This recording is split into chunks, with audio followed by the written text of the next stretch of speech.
Hey guys, welcome back. Now that we've shown you how to prep a room properly, it's time to start thinking about how to paint the room. The trickiest part for most people is cutting. So in this video, we're going to show you how we at Refresh cut like pros. Tricky job. The first thing we're going to talk about when it comes to cutting is brush selection. Now this is a little bit individualistic, but I think there are some general guidelines that will help most people out.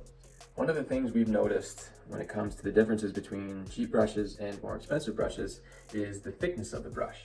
So you can see that the one in my right hand is significantly thicker than the brush in my left. Now that's going to change a little bit with the type of bristle and the company of brush that you purchase, but we recommend going for a thinner brush because when this gets saturated with paint, it's going to be a much thinner line that you're able to create with this than you would with a thicker brush. Now the other thing you want to look at is the stiffness of the bristle. So my personal recommendation is to go with a firm or extra firm bristle and always with an angled sash. So our brush of choice right now is a 2.5 inch extra firm Worcester.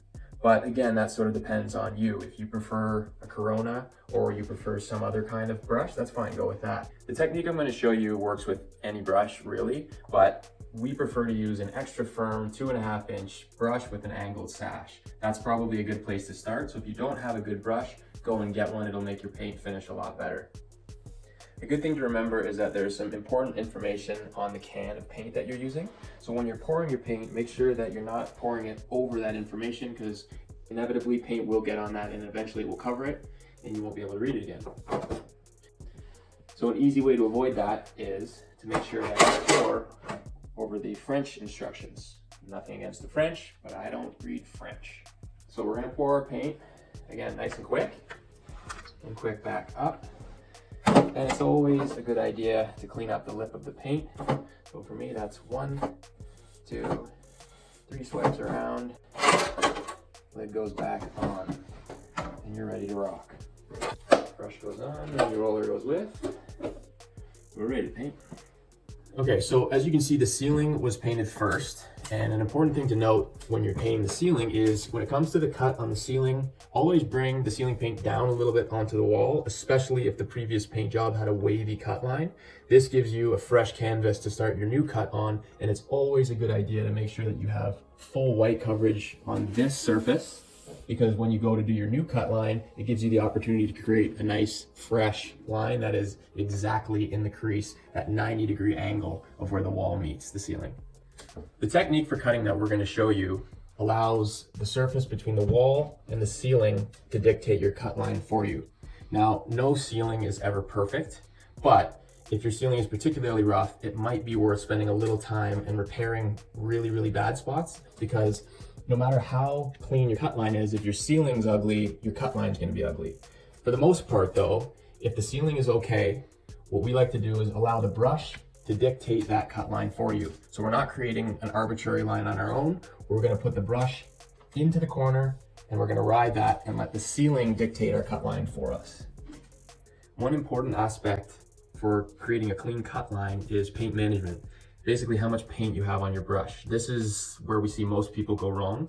Now there's lots of different ways to get paint on the wall, and depending on what cut style you use, more might be better. But for what we're going to show you today, the key is to have a minimal amount of paint on your brush and therefore a minimal amount of paint in your cut line.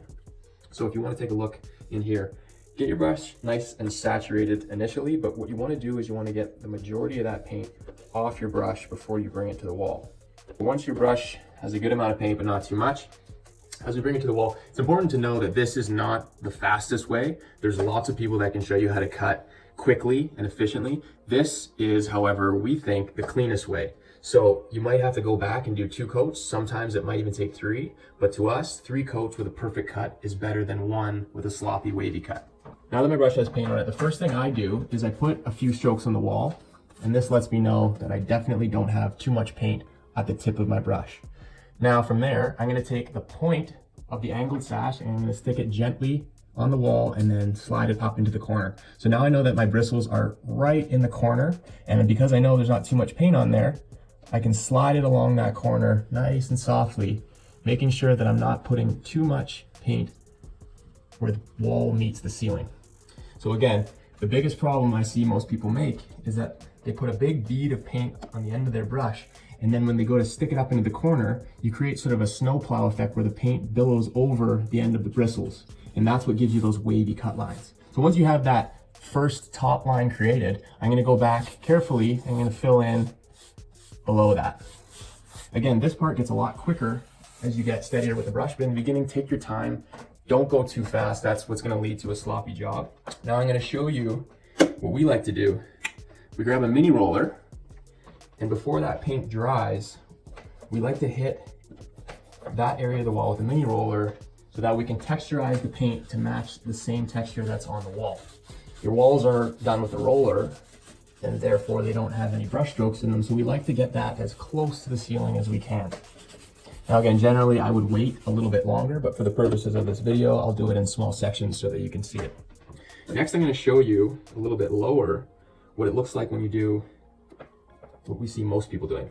So if I don't worry too much about how much paint I have on my brush, and I put that on the wall, as soon as I start pushing that along, you can see that paint building up at the end of the bristles there. And so even if I'm very accurate with that, let's say that was my cut line, when I go back and I try to smooth that out, that paint, because there's so much of it, it's gonna just keep growing and growing and growing as I push it along. Not only that, I'm now left with a thick textured section of the wall. So trying to smooth that out is only gonna spread the paint more and smear onto surfaces that you don't want paint on in the first place. So that's why we say less is more when it comes to cutting. I'd rather go back, clean up a spot that isn't fully colored than have to spread out a big smear of paint. Let's get rid of that, shall we? Let's hide the evidence. Can't leave that on there, it's not fresh. Again, a couple strokes just to make sure. And again, I'm gonna start below and I'm gonna let the bristles ride that corner. Ride the corner nice and smoothly, come back and fill in any light spots. And again, now I'm setting the top line for my cut. I know that's perfect now, so I can fill it in by adding more paint underneath it. And as I said, you will get faster at this part. I'm able to sort of just mindlessly bring my brush back and forth to fill it in, but if you're not comfortable with the brush, slow, slow, slow is the key. And again, go back with your mini roller, pull that up nice and tight to the ceiling. On the first coat, we are definitely not overly concerned with getting full coverage on the wall. You get another shot on your second coat, and if you have to go back on another coat, it's not the end of the world. So again, a couple brush strokes, bristles into the ceiling, and I just drag that along. As I'm brushing along. Now, remember, if I had too much paint on my brush here, as I'm pushing the bristles into the ceiling, the paint from the top of the brush is going to actually smear it into the ceiling, and you'll lose that line. So that line will now sneak onto the ceiling, and it'll give you the impression that this wall goes higher than it does. We're letting the wall dictate the cut for us here. And that, in my opinion, is the biggest key to this system. Let the wall dictate your cut, don't create your own. And that's how you make sure that it stays straight, or at least as straight as the wall and the ceiling allow it to be. So again, because I go back with a mini roller, I'm not super concerned with how filled in that paint looks. Because again, the mini roller is gonna allow me to put more paint on it. And because I can go nice and tight with the mini roller, again, I'm not too worried about getting that filled in the next cut. So again, there are faster ways to do this. There's no denying that. But as we said, as you get good at this, you can do it pretty quickly.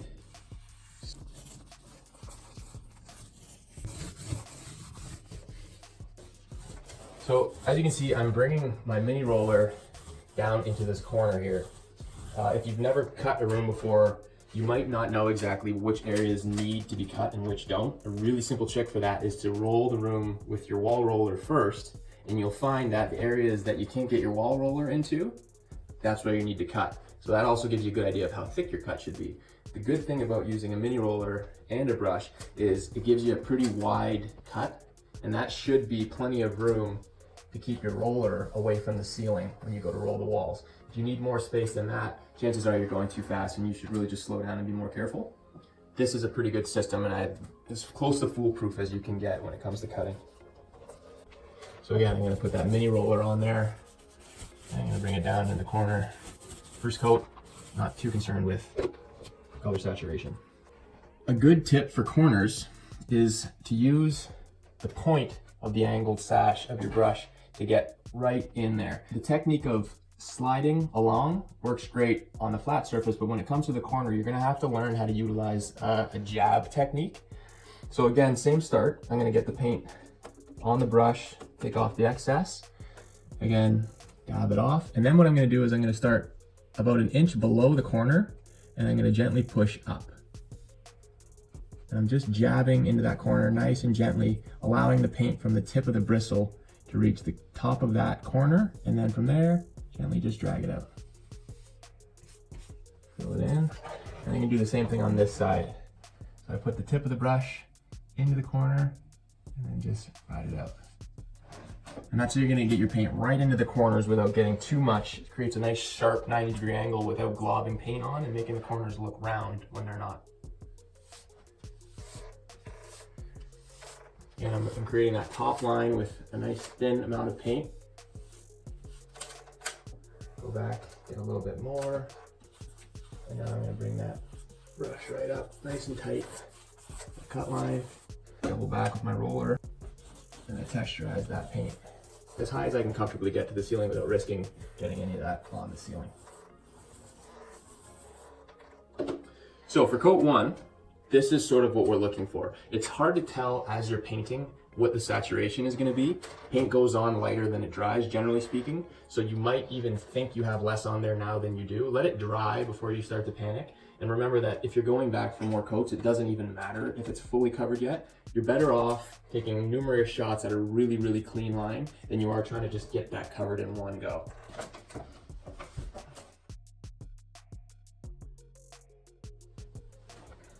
I know what you're thinking. How on earth am I gonna cut this cleanly? Well, don't worry, because for one, you have as many chances as you need to get it done. And for two, once you've got a hang of the basics, I'm gonna show you a few black belt level tricks that you can use to get nice, tight, clean cuts around all sorts of millwork, molding, trim, and things like that. If you look up here, this is the kind of thing that we're trying to get rid of. In order to get this looking clean, the first thing we have to do is make that white again. So for now, I'm gonna leave that because we're gonna go and hit this with some high hiding primer to eliminate this old wall paint from being on the side of this casing here. So the beginning step is the same. How much paint you have on your brush is directly gonna impact how clean your line is. So again, the less paint on the brush, the better. So first thing I'm gonna do here is I'm gonna put that brush on the wall. And you can see there was quite a bit. If I had just gone right into my cut, it would have globbed over and I would have gotten wall paint on the casing, which is exactly what we're trying not to do. So the first thing I'm gonna show you is the jab technique. Same thing as with the corners, you're gonna put the brush about, I don't know, half an inch, quarter inch away from, and then you're gonna slowly bring that brush in towards the casing, and using gentle pushing motion, you're gonna push that paint up to where the casing starts. And again, the angle of the brush is determined by the angle of the surface. I'm trying to go parallel with the surface that I'm painting. So for here, I'm gonna turn the brush sideways. Same thing, just gently, I'm gonna push that paint into the corner. And you'll notice that if there's not much paint, the bristles are gonna stop directly where that casing starts. Just gentle pushes, you get a nice tight paint job, and then I'm gonna fill in the rest. And of course, because it's refresh, we're gonna bring in our mini roller and we're gonna texturize this paint. This is especially important here because I've used different directional strokes. I wanna make sure that when you look at this wall, you don't see a bunch of different brush strokes going in a million different directions. I want this to be the same texture as the wall. So I'm gonna take my mini roller and I'm gonna get nice and tight to that millwork or casing. And again, because it's coat 1, I'm not panicking about getting full color saturation. A cool trick if you're gonna be painting the trim is to actually hit the edge of the casing with the trim paint before you go back with the wall paint. It's an easier cut to finish with the wall paint on this surface than it is to finish with the trim paint on this surface. So this gives you a really good shot at getting a nice clean cut around all your windows and your sills. So black belt technique number 2. I'm calling this the dab and drag. That's dab, not dab like jab, it's D-A-B, dry ass brush. First thing, get those strokes on the wall, that brush nice and dry.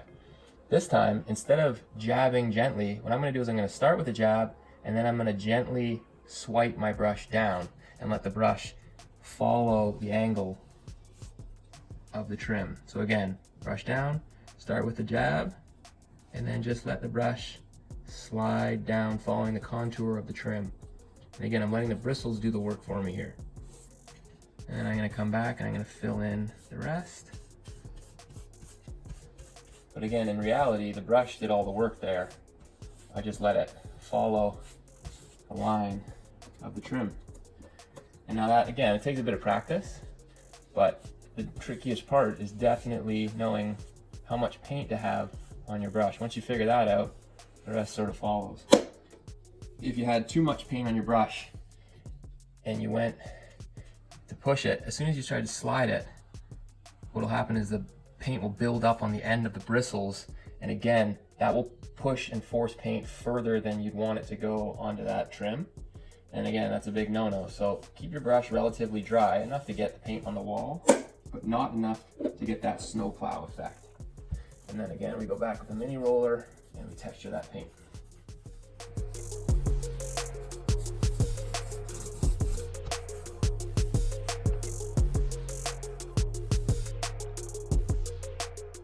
Okay, so now it's time to hit the baseboards. This cut, I like to think of it as like an upside down or an inverted version of cutting the ceiling. So, same thing, a little bit of brush, a little bit of paint on the brush. And I'm gonna start in the corner with that tip of the sash, and I'm gonna drag it along. Now, what's different about the baseboards as opposed to the ceiling is here the cut technically doesn't matter as much because we will be going back with trim paint afterwards so that we can finish with that top lip in the trim finish. But it's important to note that while technically the cut doesn't matter, if the paint you're using on the wall is darker than the trim paint, it's going to be a lot harder to cover with the trim paint. So generally speaking, we find that whatever you're using on the trim doesn't hide paint as well as wall paint does. So if your paint is dark, I would advise you to take a little bit more time and not get sloppy. Even though it might take you more time, it'll look better in the end. You'll save time not having to go back with 4 coats of trim paint.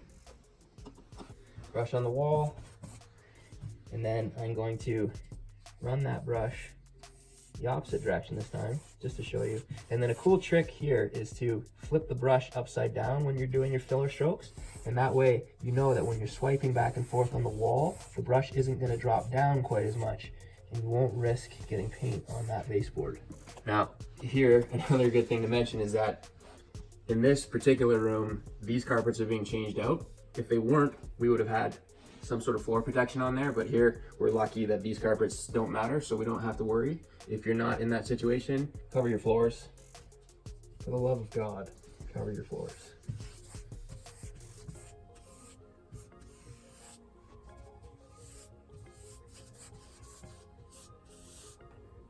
Mini roller, texture in those walls.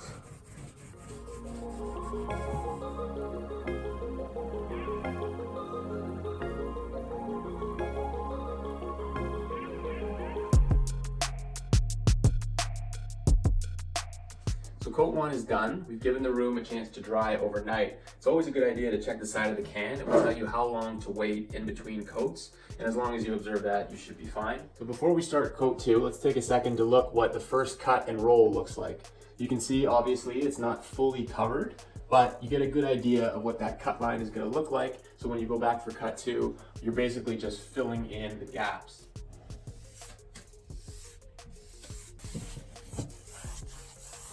Again, when I get into the corner, you're going to notice that I flip my brush around and I use the other end so that I can get that tip of the sash right in the corner. And then I bring it back the other way to meet up.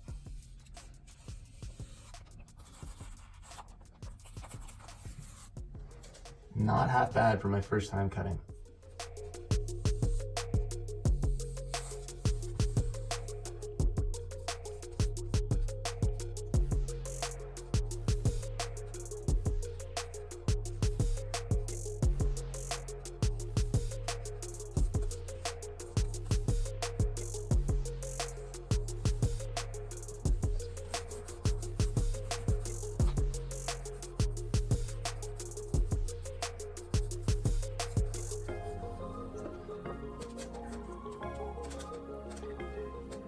first cut is the deepest cut. Baby, I know. So maybe I'm trying to prove what I can do.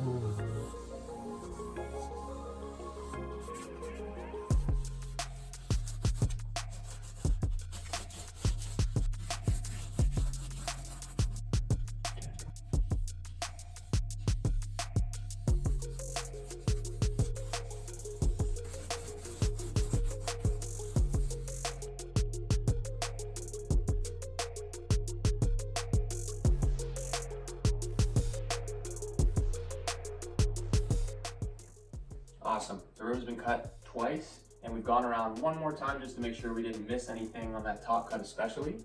And this is what it looks like before its last roll. So as you can see, everything's been filled in. There are no blank spots left. Any of the spots that seem lighter than the others, make sure they're dry before you panic and go back with more paint. But this is what you're looking for before you go back with your last roll. So that's about it. Now you've learned how to cut, how to hold your brush, how to put the paint on the brush, and how to get that paint on the wall without making a mess. We really hope you liked this video, and if you did, do us a favor and hit the subscribe button. This side? Subscribe.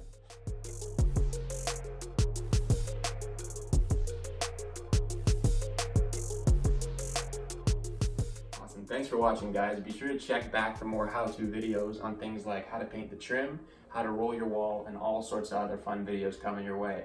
Also, check us out on Instagram at Refresh Home Improvements and give us a few likes on those videos as well.